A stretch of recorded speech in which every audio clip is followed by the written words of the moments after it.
ಎಲ್ಲರಿಗೂ ನಮಸ್ಕಾರ ಸ್ನೇಹಿತರೆ. 2026 ಏಪ್ರಿಲ್ 17 ಅಕ್ಷಯ ಅಮಾವಾಸ್ಯೆ ಅಥವಾ ವೈಶಾಖ ಅಮಾವಾಸ್ಯೆ ನಂತರ ಈ 5 ರಾಶಿಯವರಿಗೆ ರಾಜಯೋಗ ಶುರುವಾಗಿದೆ. ಈ 5 ರಾಶಿಯವರು ಪ್ರತಿಯೊಂದು ಕ್ಷೇತ್ರದಲ್ಲೂ ಅಧಿಕ ಲಾಭವನ್ನು ಪಡೆಯುತ್ತಾರೆ. ತಮ್ಮ ಜೀವನದಲ್ಲಿ ಎಲ್ಲ ರೀತಿಯ ಸಮಸ್ಯೆಗಳಿಂದ ಮುಕ್ತರಾಗುತ್ತಾರೆ. ಹಾಗಾದರೆ ರಾಜಯೋಗ ಇರುವ ರಾಶಿಗಳು ಯಾವುವು? ಯಾವ ಕ್ಷೇತ್ರದಲ್ಲಿ ಅದೃಷ್ಟ ಹೊಂದಿದ್ದಾರೆ? ಯಾವ ಕ್ಷೇತ್ರದಲ್ಲಿ ಅವರು ಮುಟ್ಟಿದ್ದೆಲ್ಲ ಚಿನ್ನವಾಗಲಿದೆ? ಜೊತೆಗೆ ಅಮಾವಾಸ್ಯೆ ದಿನ ಯಾವೆಲ್ಲ ಪರಿಹಾರಗಳನ್ನು ಮಾಡಿದರೆ ಸಂಪೂರ್ಣ ಅದೃಷ್ಟ ನಿಮ್ಮದಾಗುತ್ತದೆ ಎನ್ನುವ ಬಗ್ಗೆ ಕೂಡ ನೋಡೋಣ. ವಿಶೇಷವಾದ ಈ ಅಮಾವಾಸ್ಯೆ ದಿನ ದೀಪಕ್ಕೆ ಈ ಒಂದು ವಸ್ತು ಹಾಕಿ ಮತ್ತು ಕಲ್ಲುಪ್ಪಿನಿಂದ ಈ ಚಿಕ್ಕ ಪರಿಹಾರ ಮಾಡಿದರೆ ಹಣ ವೃದ್ಧಿಯಾಗುತ್ತೆ, ಆರೋಗ್ಯ ವೃದ್ಧಿಯಾಗುತ್ತೆ, ಮನೆಗೆ ಬಂದಿರುವಂತಹ ಕೆಟ್ಟ ದೃಷ್ಟಿ ದೋಷಗಳು, ಮಾಟಮಂತ್ರಗಳು ನಿವಾರಣೆಯಾಗುತ್ತೆ, ಅದೃಷ್ಟ ಕೂಡಿ ಬರುತ್ತೆ. ಒಟ್ಟಾರೆಯಾಗಿ ಕಲ್ಲುಪ್ಪಿನಿಂದ ಈ ಒಂದು ಪರಿಹಾರವನ್ನು ನೀವು ಈ ದಿನ ಮಾಡಿದರೆ ಖಂಡಿತ ಸ್ನೇಹಿತರೆ ನಿಮ್ಮ ಸಮಸ್ಯೆಗಳೆಲ್ಲ ಸಂಪೂರ್ಣವಾಗಿ ನಿವಾರಣೆಯಾಗುತ್ತೆ. ಏನು ಮಾಡಬೇಕು ಅಂತ ನೋಡೋಣ ಬನ್ನಿ. ಅದಕ್ಕೂ ಮುಂಚೆ ನೀವಿನ್ನು ಚಾನಲ್ಗೆ ಸಬ್ಸ್ಕ್ರೈಬ್ ಆಗಿಲ್ಲ ಅಂದರೆ ಈಗಲೇ ಸಬ್ಸ್ಕ್ರೈಬ್ ಆಗಿ, ಹಾಗೆ ಈ ವಿಡಿಯೋಗೆ ಒಂದು ಲೈಕ್ ಮಾಡಿ, ವಿಡಿಯೋ ಸ್ಕಿಪ್ ಮಾಡದೆ ಕೊನೆ ತನಕ ನೋಡಿ. ಧನುರಾಶಿ. ಆರ್ಥಿಕ ಪರಿಸ್ಥಿತಿಯಲ್ಲಿ ಧನುರಾಶಿಯವರು ಸಫಲತೆಯನ್ನು ಸಾಧಿಸಲಿದ್ದಾರೆ. ಈ ಸಂದರ್ಭದಲ್ಲಿ ಹಣವನ್ನು ಸಂಪಾದಿಸಲು ನೀವು ಯಶಸ್ವಿಯಾಗಲಿದ್ದೀರಿ. ಹೂಡಿಕೆಯನ್ನು ಕೂಡ ಮಾಡಬಹುದಾಗಿದ್ದು ಆದಷ್ಟು ರಿಸ್ಕ್ ನೀಡುವಂಥ ಹೂಡಿಕೆಗಳಿಂದ ದೂರವಿರಿ. ನಿಮ್ಮನ್ನು ಆರ್ಥಿಕವಾಗಿ ಬಲಿಷ್ಠರಾಗಿಸುವಂಥ ಸಾಮರ್ಥ್ಯವನ್ನು ಹೊಂದಿರುವಂಥ ವ್ಯಕ್ತಿಗಳ ಜೊತೆಗೆ ನೀವು ಈ ಸಂದರ್ಭದಲ್ಲಿ ಭೇಟಿಯಾಗಲಿದ್ದೀರಿ. ಅವರು ನಿಮ್ಮನ್ನು ಆರ್ಥಿಕವಾಗಿ ಬಲಿಷ್ಠಗೊಳಿಸುವುದಕ್ಕೆ ಸಹಾಯ ಮಾಡಲಿದ್ದಾರೆ. ಹೀಗಾಗಿ ಹಣಕಾಸನ್ನು ಸಂಪಾದನೆ ಮಾಡುವ ವಿಚಾರದಲ್ಲಿ ಈ ಸಂದರ್ಭದಲ್ಲಿ ನೀವು ವಿಜಯವನ್ನು ಸಾಧಿಸಲಿದ್ದೀರಿ. ಉದ್ಯೋಗ ಕ್ಷೇತ್ರದಲ್ಲಿ ಕೂಡ ನೀವು ಅಭಿವೃದ್ಧಿಯನ್ನು ಸಾಧಿಸುವುದು ಖಚಿತ. ಈ ಸಂದರ್ಭದಲ್ಲಿ ನಿಮ್ಮ ಜೀವನ ಸಂಗಾತಿಯ ಜೊತೆಗಿನ ನಿಮ್ಮ ಬಾಂಧವ್ಯ ಇನ್ನಷ್ಟು ಉತ್ತಮವಾಗಿರಲಿದೆ. ಮೇಷರಾಶಿ. ಮೇಷರಾಶಿಯವರಿಗೆ ಈ ಸಮಯ ತುಂಬ ಒಳ್ಳೆಯದಾಗಿರುತ್ತದೆ. ನಿಮ್ಮ ಆರ್ಥಿಕ ಜೀವನದಲ್ಲಿ ಸುಧಾರಣೆಯ ಲಕ್ಷಣಗಳಿವೆ. ನಿಮ್ಮ ಆದಾಯ ಹೆಚ್ಚಾಗಬಹುದು. ಅದೃಷ್ಟವು ನಿಮಗೆ ಅನುಕೂಲಕರವಾಗಿರುತ್ತದೆ. ಕುಟುಂಬ ಜೀವನದಲ್ಲಿ ಸಂತೋಷ ಇರುತ್ತದೆ. ನಿಮ್ಮ ಸಂಗಾತಿಯಿಂದ ನಿಮಗೆ ಸಂಪೂರ್ಣ ಬೆಂಬಲ ಸಿಗುತ್ತದೆ. ಈ ಸಮಯದಲ್ಲಿ ನಿಮ್ಮ ಆದಾಯವನ್ನು ಹೆಚ್ಚಿಸುವ ಅನೇಕ ಅವಕಾಶಗಳು ನಿಮಗೆ ಸಿಗುತ್ತವೆ. ಮನೆಯಲ್ಲಿ ಸಂತೋಷ ಮತ್ತು ಶಾಂತಿಯ ವಾತಾವರಣ ಇರುತ್ತದೆ. ನಿಮ್ಮ ಸಂಬಂಧಗಳು ಬಲಗೊಳ್ಳುತ್ತವೆ. ಇದರ ಜೊತೆಗೆ ಹೊಸ ಉದ್ಯೋಗವನ್ನು ಹುಡುಕುತ್ತಿರುವ ಜನರಿಗೆ ಉತ್ತಮ ಸಂಬಳದ ಉದ್ಯೋಗವು ಸಿಗಬಹುದು. ಕಟಕ ರಾಶಿ. ಕಟಕ ರಾಶಿಯ ಜನರಿಗೆ ವ್ಯಾಪಾರದಲ್ಲಿ ಲಾಭವಾಗುತ್ತದೆ. ವಿಶೇಷವಾಗಿ ಪಾಲುದಾರಿಕೆಯಲ್ಲಿ ಕೆಲಸ ಮಾಡುವ ಜನರು ಬಹಳ ದೊಡ್ಡ ಮೊತ್ತವನ್ನು ಪಡೆಯಬಹುದು. ಈ ದೊಡ್ಡ ಒಪ್ಪಂದದೊಂದಿಗೆ ಕರ್ಕಾಟಕ ರಾಶಿ ಚಕ್ರದ ಜನರಿಗೆ ಒಳ್ಳೆಯ ದಿನಗಳು ಪ್ರಾರಂಭವಾಗುತ್ತವೆ ಮತ್ತು ಅವರು ತಮ್ಮ ವೃತ್ತಿ ಜೀವನದಲ್ಲಿ ಮುಂದುವರಿಯುತ್ತಾರೆ.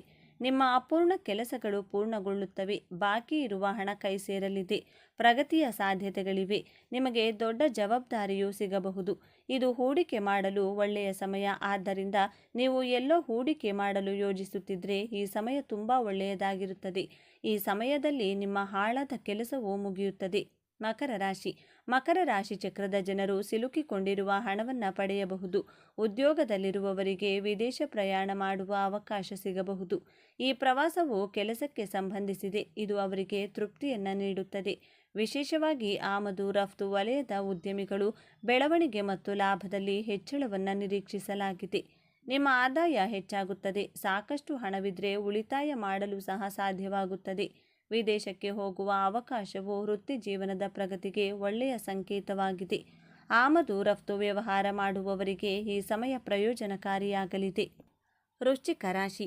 ಈ ಸಮಯದಲ್ಲಿ ಉದ್ಯೋಗಿಗಳು ಮತ್ತು ಉದ್ಯಮಿಗಳು ಇಬ್ಬರಿಗೂ ಒಳ್ಳೆಯದಾಗಿರುತ್ತದೆ. ನೀವು ಕೆಲಸದಲ್ಲಿ ಹೊಸ ಮತ್ತು ತೃಪ್ತಿಕರ ಅವಕಾಶಗಳನ್ನು ಪಡೆಯುತ್ತೀರಿ. ವ್ಯಾಪಾರಿಗಳು ಷೇರು ಮಾರುಕಟ್ಟೆಯಿಂದ ಉತ್ತಮ ಲಾಭ ಗಳಿಸಬಹುದು.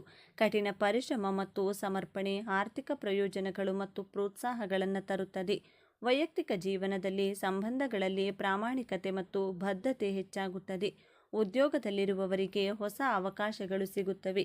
ಈ ಅವಕಾಶಗಳು ಅವರನ್ನು ಸಂತೋಷಪಡಿಸುತ್ತವೆ. ಷೇರು ಮಾರುಕಟ್ಟೆ ಉದ್ಯಮಿಗಳಿಗೆ ಪ್ರಯೋಜನಕಾರಿಯಾಗಲಿದೆ. ಅದೇ ಸಮಯದಲ್ಲಿ ಆರೋಗ್ಯದ ಬಗ್ಗೆ ನಿಮ್ಮ ಹಳೆಯ ಚಿಂತೆಗಳು ಸಹ ದೂರವಾಗುತ್ತವೆ. ಇನ್ನು ಈ ದಿನ ಮಹಾಲಕ್ಷ್ಮಿಗೆ ತುಂಬ ಪ್ರಿಯವಾದಂತಹ ದಿನ. ಈ ದಿನ ನೀವು ಯಾವ ಕೆಲಸ ಮಾಡಿದರೂ ಅದನ್ನು ಲಕ್ಷ್ಮೀದೇವಿಯ ಪ್ರೀತಿ ಹಾಗೂ ಅನುಗ್ರಹಕ್ಕೋಸ್ಕರ ಮಾಡ್ತಿದ್ದೇವೆ ಎಂದು ಭಾವಿಸಿ ಮಾಡಿದರೆ ತುಂಬಾ ಒಳ್ಳೆಯದು.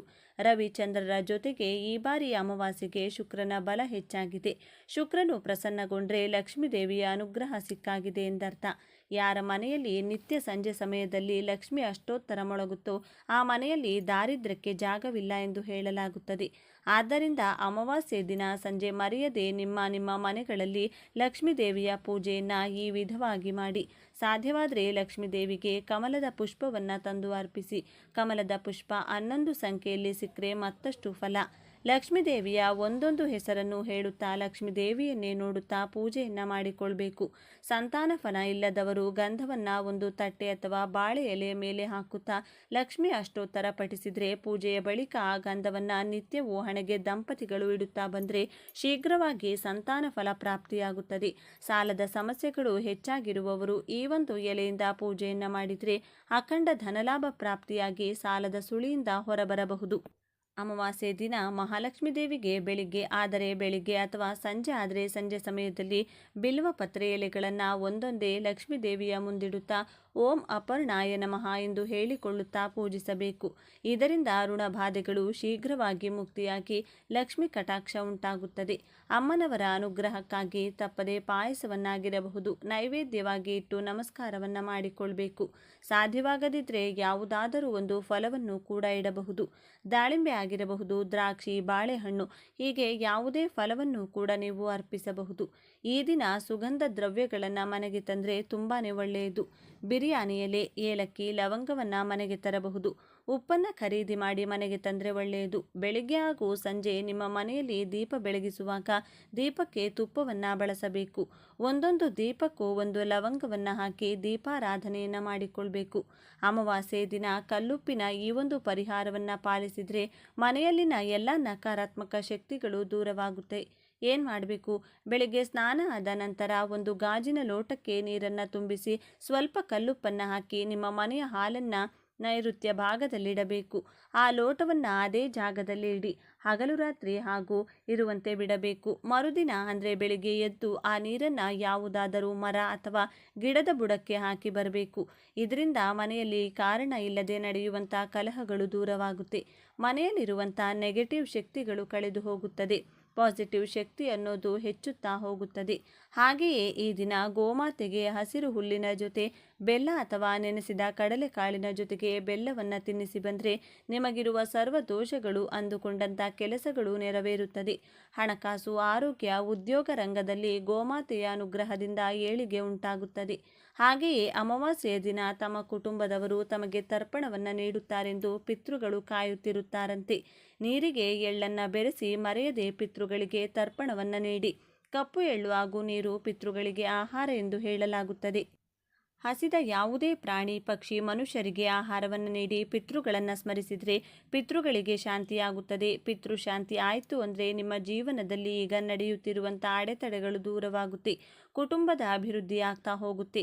ಒಂದೇ ಒಂದು ಶ್ವಾನಕ್ಕಾಗಲಿ, ಪಕ್ಷಿಗಳಿಗಾಗಲಿ, ಹಸಿದ ವೃದ್ಧರಿಗೆ, ನಿರ್ಗತಿಕರಿಗೆ ಪಿತೃಗಳ ಹೆಸರನ್ನು ಹೇಳಿ ಅನ್ನ, ಆಹಾರ, ಚಪಾತಿಯನ್ನು ನೀಡಿ.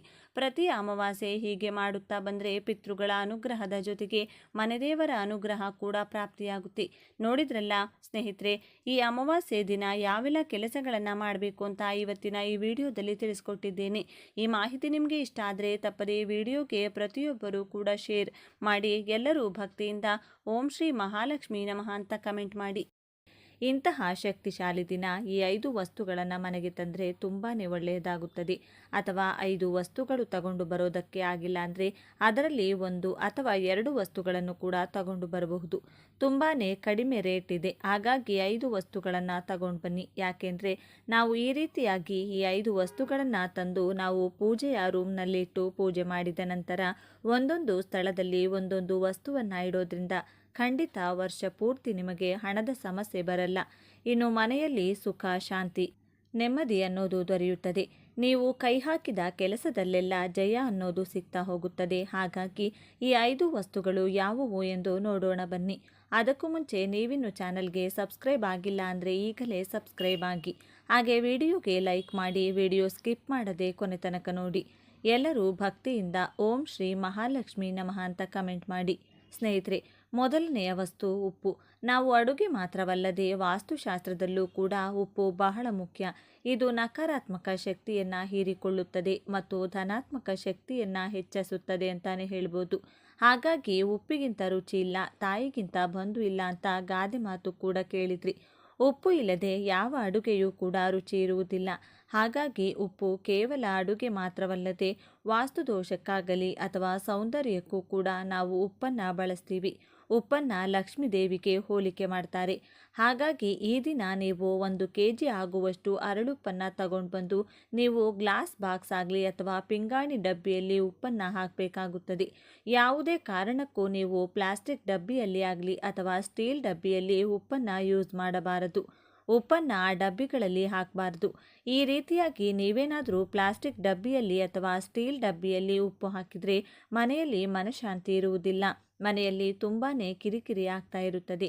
ಇನ್ನು ಮನೆಯಲ್ಲಿ ಜಗಳಗಳು ಜಾಸ್ತಿ ಆಗ್ತಾ ಇರುತ್ತದೆ. ಇನ್ನು ದರಿದ್ರನೆ ಅನ್ನೋದು ಹೆಚ್ಚಾಗ್ತಾನೆ ಇರುತ್ತದೆ. ಅದಕ್ಕೋಸ್ಕರ ಯಾವುದೇ ಕಾರಣಕ್ಕೂ ನಾವು ಪ್ಲಾಸ್ಟಿಕ್ ಸ್ಟೀಲ್ ಡಬ್ಬಿಯ ಉಪ್ಪನ್ನು ಹಾಕಬಾರ್ದು. ನೀವು ಪಿಂಗಾಣಿ ಅಥವಾ ಗ್ಲಾಸ್ ಬಾಕ್ಸಲ್ಲೇ ಉಪ್ಪನ್ನು ಹಾಕಬೇಕಾಗುತ್ತೆ. ಈ ರೀತಿಯಾಗಿ ನೀವು 1 kg ಉಪ್ಪನ್ನು ತಗೊಂಡು ಬಂದು ಈ ದಿನ ಬೆಳಿಗ್ಗೆ ಆದರೂ ಪರವಾಗಿಲ್ಲ ಅಥವಾ ಸಾಯಂಕಾಲ ಆದರೂ ಪರವಾಗಿಲ್ಲ, ನೀವು ಈ ರೀತಿಯಾಗಿ ಉಪ್ಪನ್ನು ತರೋದ್ರಿಂದ ಮನೆಯಲ್ಲಿ ಲಕ್ಷ್ಮಿ ಶಾಶ್ವತವಾಗಿ ನೆಲೆಯೂರುತ್ತಾಳೆ ಅಂತಾನೆ ಹೇಳ್ಬೋದು. ಇನ್ನು 2ನೇ ವಸ್ತು ಯಾವುದು ಅಂದರೆ ಕವಡೆ. ಎಷ್ಟು ಕವಡೆ ತರಬೇಕು ಅನ್ನೋದಾದರೆ 6 ಕವಡೆಗಳನ್ನು ತರಬೇಕಾಗುತ್ತೆ. ಅದರಲ್ಲೂ ಅವು ಯೆಲ್ಲೋ ಕಲರ್ ಇರುವಂಥದ್ದು. ನೀವು ನೋಡಿಕೊಂಡು ಯೆಲ್ಲೋ ಕಲರ್ ಇರುವಂತಹ ಕವಡೆಗಳನ್ನು ಆರಿಸಿಕೊಂಡು ತರಬೇಕಾಗುತ್ತದೆ. 6 ಕವಡೆ ತಂದರೆ ಸಾಕು. ಇನ್ನು ಮನೆಗೆ ತಗೊಂಡು ಬಂದ ತಕ್ಷಣ ಏನು ಮಾಡಬೇಕು ಅನ್ನೋದಾದರೆ ಒಂದು ಬೌಲಲ್ಲಿ ನೀವು ನೀರು ಹಾಕಿ ಆ ನೀರಿಗೆ ಸ್ವಲ್ಪ ನೀವು ಅರಿಶಿನ ಹಾಕಿ ಈ ಕವಡೆಗಳನ್ನೆಲ್ಲ ಶುದ್ಧಿ ಮಾಡ್ಕೋಬೇಕು. ಯಾಕೆ ಅಂದರೆ ಅಲ್ಲಿ ಎಷ್ಟೊಂದು ಜನ ಮುಟ್ಟಿರ್ತಾರೆ. ನಾವು ಡೈರೆಕ್ಟಾಗಿ ತಗೊಂಡು ಹೋಗಿ ದೇವರ ಮನೆಯಲ್ಲಿಟ್ಟು ಪೂಜೆ ಮಾಡಬಾರ್ದು. ಅದಕ್ಕೋಸ್ಕರ ನೀವು ಅರಿಶಿನದ ನೀರಿನಿಂದ ಇದನ್ನೆಲ್ಲ ಸ್ವಚ್ಛ ಮಾಡಿಕೊಂಡು ನಂತರ ಒಂದು ಒಳ್ಳೆ ಬಟ್ಟೆಯಲ್ಲಿ ಶುದ್ಧವಾದ ಬಟ್ಟೆಯಲ್ಲಿ ಎಲ್ಲ ಒರೆಸಿ ನೀವು ಕವಡೆಗಳನ್ನು ಒಂದು ಕೆಂಪು ಬಟ್ಟೆ ಮೇಲೆ ಇಡಬೇಕಾಗುತ್ತದೆ. ದೇವರ ಮನೆಯಲ್ಲಿ ಇದನ್ನು ಕೂಡ ಬೆಳಿಗ್ಗೆ ಆದರೂ ಪರವಾಗಿಲ್ಲ, ಇಲ್ಲಾಂದರೆ ನೀವು ಗೋಧೂಳಿ ಸಮಯದಲ್ಲಿ ನೀವು ಪೂಜೆಯನ್ನು ಮಾಡಬಹುದು. ಒಂದು ಚಿಕ್ಕದು ಹೊಸ ಬಟ್ಟೆಯನ್ನು ನೀವು ಕೆಂಪು ಬಟ್ಟೆ ತಗೊಳ್ಳಿ. ಕೆಂಪು ಬಟ್ಟೆಯಲ್ಲಿ 6 ಕವಡೆಯನ್ನು ಇಟ್ಟು ಅದಕ್ಕೆ ಅರಿಶಿನ ಕುಂಕುಮ ಇಟ್ಟು ಸ್ವಲ್ಪ ಅಕ್ಷತೆ ಹಾಕಿ ನೀವು ಒಂದು ಹೂವನ್ನು ಇಟ್ಟು ಮಹಾಲಕ್ಷ್ಮಿ ಮುಂದೆ ಇಟ್ಟು ಪೂಜೆಯನ್ನು ಮಾಡಬೇಕಾಗುತ್ತದೆ. ಪೂಜೆ ಮಾಡಿ ಅದನ್ನು ನಂತರ ಧೂಪ ದೀಪಗಳನ್ನೆಲ್ಲ ತೋರಿಸಿ ನೀವು ಅದನ್ನು ಒಂದು ಗಂಟು ಕಟ್ಟಬೇಕು. ಗಂಟಿಗೂ ಕೂಡ ನೀವು ದೇವರ ಮನೆಯಲ್ಲಿ ಇಟ್ಟು ಪೂಜೆ ಮಾಡಿ ನಂತರ ನೀವು ಕ್ಯಾಶ್ ಇಡ್ತೀರಲ್ವಾ, ಆ ಕ್ಯಾಶ್ ಬಾಕ್ಸಲ್ಲಿ ಅಥವಾ ನೀವು ಎಲ್ಲಿ ಜ್ಯುವೆಲ್ರಿ ಇಡ್ತೀರಲ್ವ ಸ್ನೇಹಿತರೆ, ಅಲ್ಲಿ ಇಡಬೇಕಾಗುತ್ತದೆ.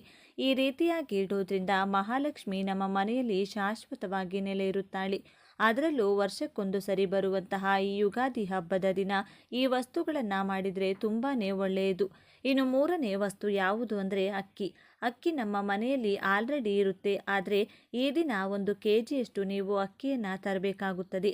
ಅಕ್ಕಿಯನ್ನು ತಗೊಂಡು ಬಂದು ನೀವು ಅಕ್ಕಿ ಡಬ್ಬ ಯೂಸ್ ಮಾಡ್ತೀರಲ್ಲ, ಆ ಅಕ್ಕಿಯಲ್ಲಿ ಹಾಕಬೇಕಾಗುತ್ತದೆ. ನಂತರ ನೀವು ಹೊಸ ಅಕ್ಕಿ ತಂದಿರ್ತೀರಲ್ಲ, ಆ ಅಕ್ಕಿಯಲ್ಲಿ ನೀವು 1 ಹಿಡಿ ಆಗುವಷ್ಟು ನೀವು ಅಕ್ಕಿಯನ್ನು ತಗೋಬೇಕಾಗುತ್ತದೆ. 1 ಹಿಡಿ ಆಗುವಷ್ಟು ಅಕ್ಕಿಯನ್ನು ತಗೊಂಡು ಒಂದು ಹಿತ್ತಾಳೆ ಅಥವಾ ತಾಮ್ರದ ತಟ್ಟೆ ಆಗಬಹುದು ಅಥವಾ ಬೌಲ್ ಆಗಬಹುದು, ಆ ತಟ್ಟೆಯಲ್ಲಿ ಹಾಕಿ ನೀವು ಅದನ್ನು ದೇವರ ಮನೆಯಲ್ಲಿ ಮಹಾಲಕ್ಷ್ಮಿಯ ಫೋಟೋ ಮುಂದೆ ಇಡಬೇಕಾಗುತ್ತೆ. ನಂತರ ಅದಕ್ಕೆ ಸ್ವಲ್ಪ 1 ಚಿಟಿಕೆ ಆಗುವಷ್ಟು ಅರಿಶಿನ ಕುಂಕುಮ ಒಂದು ಹೂವನ್ನು ಇಟ್ಟು ನೀವು ಮಹಾಲಕ್ಷ್ಮಿ ಹತ್ರ ಬೇಡ್ಕೊಳ್ಳಿ. ಅಮ್ಮ, ನನಗೆ ವರ್ಷ ಪೂರ್ತಿ ಯಾವುದೇ ಕಾರಣಕ್ಕೂ ನಮಗೆ ಹಣದ ಕೊರತೆ ಆಗಬಾರ್ದು, ಅನ್ನದ ಕೊರತೆ ಆಗಬಾರ್ದು ಅಂತ ನೀವು ಮಹಾಲಕ್ಷ್ಮಿಯನ್ನು ಬೇಡ್ಕೊಡ್ಬೇಕಾಗುತ್ತದೆ.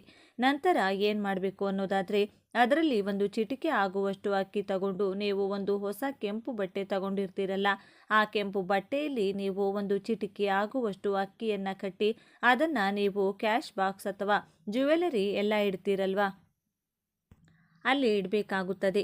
ನಂತರ ಸ್ವಲ್ಪ ಅಕ್ಕಿ ತಗೊಂಡು ನೀವು ವ್ಯಾನಿಟಿ ಬ್ಯಾಗಲ್ಲಿ ಅಥವಾ ನಿಮ್ಮ ಪರ್ಸ್ನಲ್ಲಿ 1, 2, 3 ಅಕ್ಕಿ ಕಾಳು ಹಾಕೊಳ್ಳಿ. ಇನ್ನು ಗಂಡಸರಾದರೆ ಅವರ ವ್ಯಾಲೆಟಲ್ಲಿ ಕೂಡ 1, 2, 3 ಅಕ್ಕಿ ಕಾಳು ಹಾಕಿದರೆ ಸಾಕು. ಈ ರೀತಿಯಾಗಿ ಮಾಡಿ ಅದು ವರ್ಷ ಪೂರ್ತಿ ಇರಲಿ ಸ್ನೇಹಿತರೆ.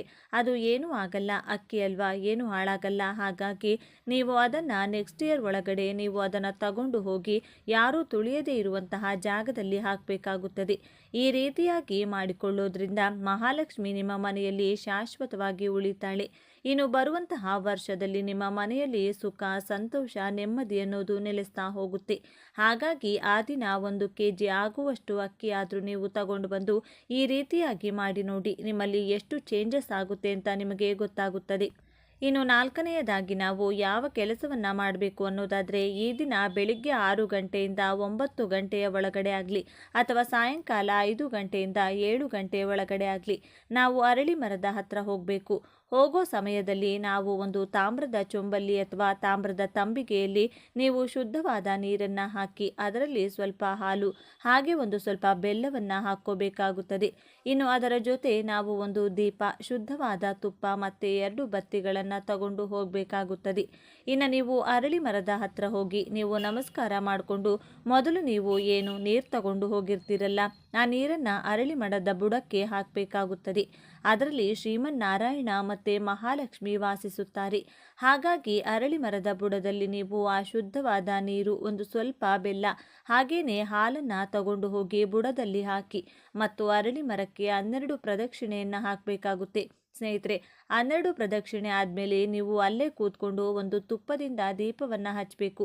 ದೀಪಕ್ಕೂ ಕೂಡ ಅರಿಶಿನ ಕುಂಕುಮ ಹಾಗೆಯೇ ಒಂದು ಹೂವನ್ನು ಇಟ್ಟು ಶುದ್ಧವಾದ ತುಪ್ಪವನ್ನು ಹಾಕಿ 2 ಬತ್ತಿಯನ್ನು ಹಾಕಿ ನೀವು ಅಲ್ಲಿ ದೀಪವನ್ನು ಹಚ್ಚಿ ನೀವು ಶ್ರೀಮನ್ನಾರಾಯಣನನ್ನು, ಮಹಾಲಕ್ಷ್ಮಿಯನ್ನು ಬೇಡ್ಕೋಬೇಕಾಗುತ್ತದೆ. ಅಮ್ಮ, ಈ ವರ್ಷ ನಾನು ಇಷ್ಟೆಲ್ಲ ಕಷ್ಟಪಟ್ಟಿದ್ದೀನಿ, ಬರೋ ವರ್ಷ ನನಗೆ ಸುಖಕರ ಜೀವನ ಇರಲಿ, ನಾನು ಅಂದುಕೊಂಡ ಕೆಲಸಗಳೆಲ್ಲ ನನಗೆ ಆಗಲಿ ಅಂತ ನೀವು ಅಮ್ಮನನ್ನು ಬೇಡಿಕೊಳ್ಬೇಕಾಗುತ್ತದೆ. ಇನ್ನು ಶ್ರೀಮನ್ನಾರಾಯಣನ ಸಮೇತ ನಮ್ಮ ಮನೆಗೆ ಬಾ ಅಮ್ಮ ಅಂತ ಮಹಾಲಕ್ಷ್ಮಿಗೆ ನೀವು ನಮಸ್ಕಾರ ಮಾಡಿಕೊಂಡು ನೀವು ಮನೆಗೆ ಬರಬೇಕಾಗುತ್ತದೆ. ಇನ್ನು ಕೊನೆಯ ವಸ್ತು ಯಾವುದು ಅನ್ನೋದಾದರೆ ಅರಿಶಿನದ ಕೊಂಬು. ಸ್ನೇಹಿತರೆ, ಇದನ್ನು ನಾನು ಪ್ರೀವಿಯಸ್ ವಿಡಿಯೋದಲ್ಲೂ ಕೂಡ ನೀವು ನೋಡಿರಬಹುದು. ಆದರೂ ಈಗಲೂ ಕೂಡ ನಾನು ಸ್ವಲ್ಪ ಶಾರ್ಟ್ ಆಗಿ ಇದರ ಬಗ್ಗೆ ತಿಳಿಸಿಕೊಡ್ತಿದ್ದೀನಿ. ಇದನ್ನು ನೀವು ಮನೆಗೂ ಕೂಡ ಕಟ್ಟಬಹುದು. ಹಾಗೆಯೇ ವ್ಯಾಪಾರ ಮಾಡ್ತಾ ಇದ್ದೀರಾ ಅಂದರೆ ವ್ಯಾಪಾರ ಸ್ಥಳಗಳಲ್ಲೂ ಕೂಡ ಕಟ್ಟಬಹುದು. ಈ ರೀತಿಯಾಗಿ ನೀವು ಈ ಅರಿಶಿನದ ಕೊಂಬನ್ನು ಬಾಗಿಲಿಗೆ ಕಟ್ಟೋದ್ರಿಂದ ಗುರುಬಲ ಅನ್ನೋದು ಹೆಚ್ಚಾಗ್ತಾ ಹೋಗುತ್ತದೆ.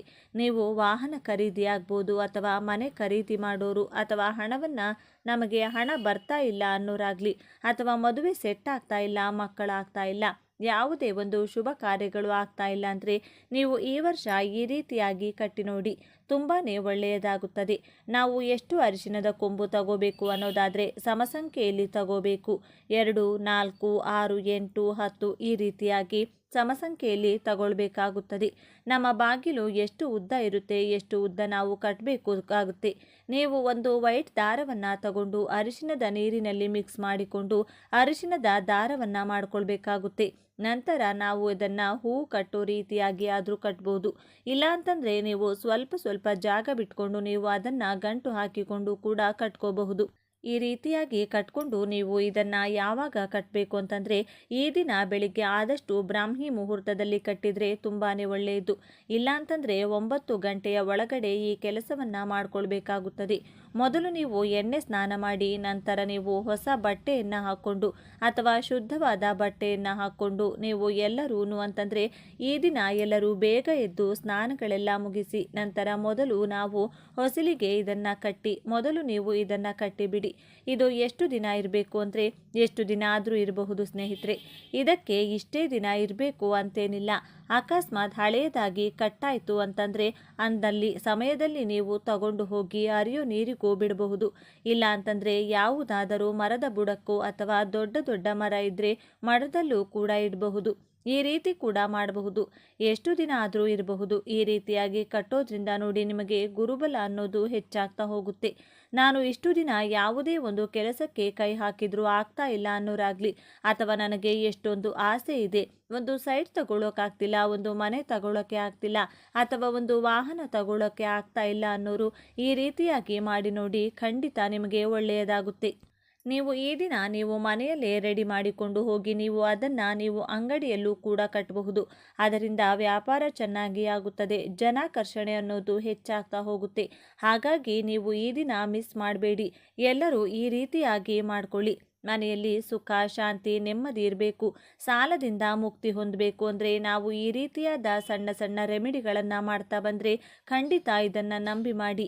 ಈ ದಿನ ಈ 5 ವಸ್ತುಗಳನ್ನು ತೆಗೆದುಕೊಂಡು ಬನ್ನಿ, ಇದರಿಂದ ನಮಗೆ ಒಳ್ಳೆಯದಾಗುತ್ತೆ ಅಂತ ನೀವು ಒಂದು ದೃಢವಾದ ಸಂಕಲ್ಪ ಮಾಡಿಕೊಂಡು ಈ ರೀತಿಯಾಗಿ ಮಾಡ್ತಾ ಬನ್ನಿ. ಖಂಡಿತ ನಿಮಗೆ ವರ್ಷ ಪೂರ್ತಿ ನಿಮ್ಮ ಮನೆಯಲ್ಲಿ ಸುಖ, ಶಾಂತಿ, ನೆಮ್ಮದಿ, ಗುರುಬಲ ಅನ್ನೋದು ಹೆಚ್ಚಾಗ್ತಾ ಹೋಗುತ್ತೆ. ಮಹಾಲಕ್ಷ್ಮಿ ಶಾಶ್ವತವಾಗಿ ಶ್ರೀಮನ್ನಾರಾಯಣನ ಸಮೇತ ನಿಮ್ಮ ಮನೆಯಲ್ಲಿ ವಾಸವಾಗಿರುತ್ತಾಳೆ. ಹಾಗೆ ನೀವು ಏನು ಬೇಡಿಕೊಳ್ಳುತ್ತೀರೋ ಅದು ಅತಿ ಶೀಘ್ರದಲ್ಲಿ ಆಗುತ್ತೆ ಅಂತ ಹೇಳ್ತಾ ಈ ಮಾಹಿತಿ ಇಷ್ಟ ಆಗಿದ್ರೆ ಲೈಕ್ ಮಾಡಿ, ಶೇರ್ ಮಾಡಿ, ನಮ್ಮ ಚಾನಲ್ಗೆ ಸಬ್ಸ್ಕ್ರೈಬ್ ಆಗಲು ಮರಿಬೇಡಿ. ಎಲ್ಲರೂ ಭಕ್ತಿಯಿಂದ ಓಂ ಶ್ರೀ ಮಹಾಲಕ್ಷ್ಮಿ ನಮಃ ಅಂತ ಕಮೆಂಟ್ ಮಾಡಿ. ಧನ್ಯವಾದಗಳು.